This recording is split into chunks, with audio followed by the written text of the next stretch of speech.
প্রত্যেকটা মানুষেরই মাংস রান্না করার জন্য কিছু না কিছু পদ্ধতি থাকে। তো যাই হোক, দেখো আজকে আমার পদ্ধতিটা তোমাদের সঙ্গে শেয়ার করলাম। আর এইরকম পদ্ধতিতে একবার মাংস বানিয়ে খেলে জাস্ট কোনো কথা হবে না, সবাই এক থালা ভাত নিমিষেই ফিনিশ করে দেবে। তো দেখো, আগে প্রথমে আমি মাটনটাকে ভালো করে ধুয়ে বেছে নিয়েছিলাম।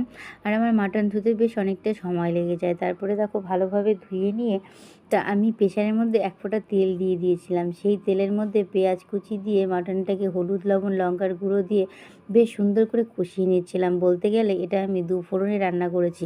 তোমরা মাটন কখনো দু ফোড়নে রান্না করেছো?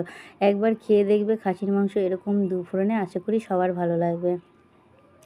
তারপরে দেখো, শিলনোড়ায় মশলা বেটে খাওয়ার মজাটাই আলাদা। যারা বেটে খায় তারা অবশ্যই জানে, আর যারা বাটে না তাদের কথাটা ছেড়ে দাও, তারা মিক্সিতে করে নিলেই ব্যাপারটা আলাদা।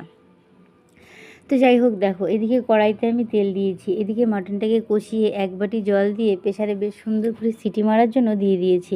তারপরে দেখো ভালোভাবে মানে তেল গরম করে নিয়ে আলুর টুকরোগুলো ভেজে নিচ্ছিলাম। আর মাংস মানে একটু আলু খেতে কিন্তু ইচ্ছে করে।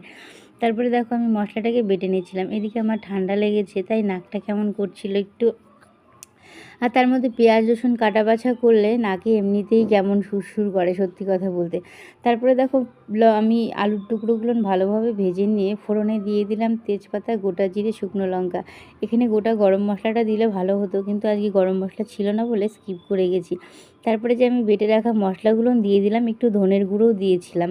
বেটে রাখা মশলার মধ্যে আদা বাটা, জিরে বাটা, পেঁয়াজ বাটা, কাঁচা লঙ্কা বাটা সেটাকে দিয়ে দিয়েছিলাম। আর একটুখানি লঙ্কার গুঁড়ো আগেই দিয়েছিলাম আমি মাংসর মধ্যে। বেশ সুন্দরভাবে মশলাটাকে কষে নিয়ে দেখো আমার মাংসটা, প্রেশারটাকে আমি দুটো সিটি মেরে হালকা একটু বন্ধ রেখেছিলাম। দেখো কি সুন্দর হয়ে এসছে। তারপরে আবারও খানিকক্ষণ বেশ সুন্দর সেই অল্প একটু জল প্রেশারের, আর এই নরম নরম ভাবটা মাংসের আমার যে এত ভালো লাগছিল, মনে হচ্ছিল কষানোই যেন পুরোটা খেয়ে নিতে পারবে, এত টেস্টি হয়েছে সত্যি কথা বলতে। একবার রান্না করে খেয়ে দেখবে, যদি বিশ্বাস না হয় ভীষণ ভীষণ ভালো লাগে। দেখো কালারটা দেখেই বুঝতে পারছো কত লোভনীয় আর কত টেস্টি। আর আমি এখানে না গোটা রসুনও দিয়েছিলাম।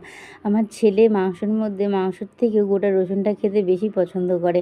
তারপরে দেখো দিয়ে দিলাম একটু গরম মশলার গুঁড়ো আর মিট মশলা। নামানোর আগে তোমরা যারা ঘি আর চিনি পছন্দ করো অবশ্যই একটু দিয়ে নেবে। তোমাদের দাদাভাই মাংসের মধ্যে চিনি আর ঘিটা একদম অপছন্দ করে, তাই দিলাম না। ভিডিওটা কেমন লাগলো জানাবে।